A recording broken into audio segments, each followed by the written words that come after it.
আজকে করলাম হচ্ছে চিংড়ি ভুনা। তো চিংড়ি ভুনা করার জন্য আমি প্রথমে যেটা করছি সেটা হচ্ছে চিংড়িগুলোকে কেটে সুন্দর করে ধুয়ে তারপর হচ্ছে ম্যারিনেট করে রাখছি। তো ম্যারিনেশনে আমি হচ্ছে একটু আদা, রসুন, সয়া সস, টমেটো সস এগুলো দিয়ে রেখেছিলাম। তো আমি হচ্ছে মোটামুটি সব কিছু ম্যারিনেশনেই হচ্ছে মানে সয়া সস বা এগুলো দেই।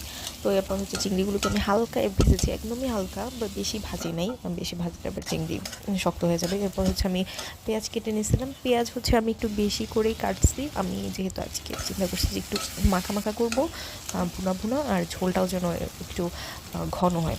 তো টমেটো একটাই দিয়েছিলাম, আর হাফ একটু পচা ছিল তো একটু কমে গিয়েছিলো টমেটো।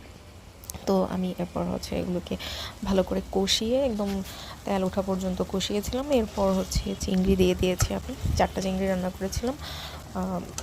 তারপর হচ্ছে চিংড়িগুলোকে আমি ভালো করে কষিয়েছি। অনেকক্ষণ কষানোর পর হচ্ছে আমি চিংড়িতে পানি দিয়েছি, ভালোই পানি দিয়েছি যেন পানি কমে ওগুলো ভালো মতো সিদ্ধ হয়ে একদম প্রপারলি রান্নাটা হয়ে যায়। তো আলহামদুলিল্লাহ পারফেক্টলি রান্নাটা হয়েছে, এত মজা হয়েছে আমি আসলে বোঝাতে পারবো না। প্রথমবার রান্না হিসেবে অনেক ভালো হয়েছে।